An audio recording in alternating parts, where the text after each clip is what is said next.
Hey everyone, welcome back to my channel. Today I wanted to go over the Monogram Designer and the BES4 software. If you don't know what BES4 software is, it's an embroidery and lettering software put out by Brother for their embroidery machines as well as the scan and cut machine. If you've never used BES4 software, I do have a video overview showing the basics. That is really helpful. I know it can kind of be overwhelming when you first get into embroidery, but I have a few videos that will hopefully help. Okay, so pulling up the Monogram Designer, if you look on the left hand side, you have the different layouts for your monograms. So don't be overwhelmed looking at the screen right here thinking that this is how it's going to be. With the red lines, that means that there's nothing selected yet. You can see that this looks like stitching. This is the only thing that will be showing right away. So let's choose maybe a nice layout for us. This looks fun, so I'm going to double click that and it will pull up the layout that I am wanting. You can come to the right hand side and it shows you your different text. So this is where you would put in your initials and then you'll hit apply as soon as you find the font that you want.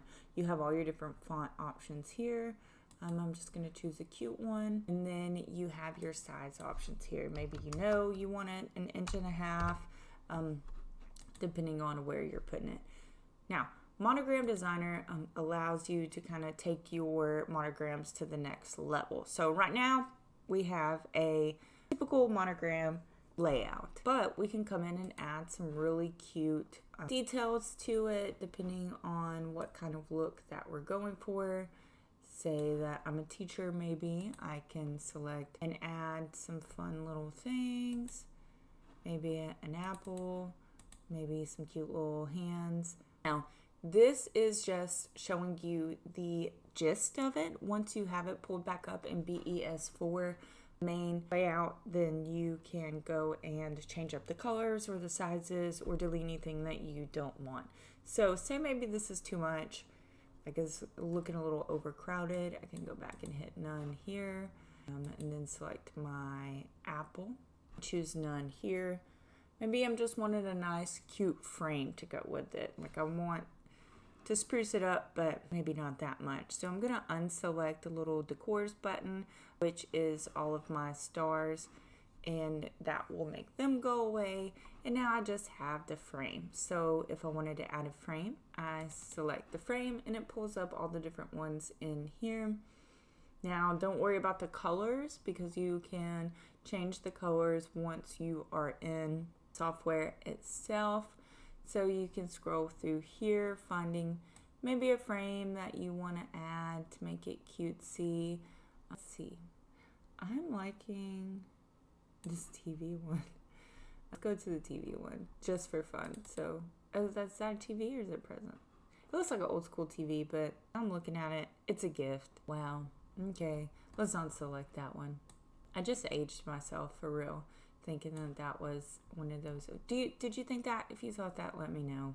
Feeling a little silly, but that's fine. Okay, this is fancy. Give me a fancy. Let's be more serious. Let's be a little more fancy. All right. Beautiful.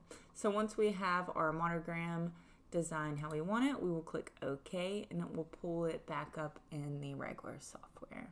Now we can, I always like to, if you know me, I like to pull it up and see what it's going to look like in my hoop. This is a little larger, so I'm selecting the 5x7 hoop. I hit OK. And then I always like to come and hit the Draw 3D button to see what it will look like stitched out. Zooming in with my mouse because I have a little rolly thing on my mouse. And one thing I don't like about this design right now is how the H and the M is touching a little bit, so I can actually grab them individually and pull them away from each other. I see that my Y has some very wide satin stitches going on here. So what I'm going to do is select all of my letters over here and probably turn it into a fill stitch. If you look at it now, it's not just a satin stitch going back and forth. It is a fill stitch that goes through. This will ensure that it's filled in and it won't pull out easily. The thing I have left that I'm not liking is the colors. So I can come over here on the left hand side and select which ones I want, and then I can come up here to my design colors and change the colors. There I can scroll through and see all the different color options. If I am using a certain thread, I can actually drop down here and pick the thread that I like to use. I keep it at the Brother Embroidery because it has all the basic colors. But once I have it exactly how I want it and I'm loving my design, I can come over here to the B, roll down and select Save As. Using the demo right now, so I don't have the Save As button selected. You can go here, save it to your USB, or if you have wireless capability in your machine, you can just send it wirelessly over to your machine, which is really neat and allows you to save time as well.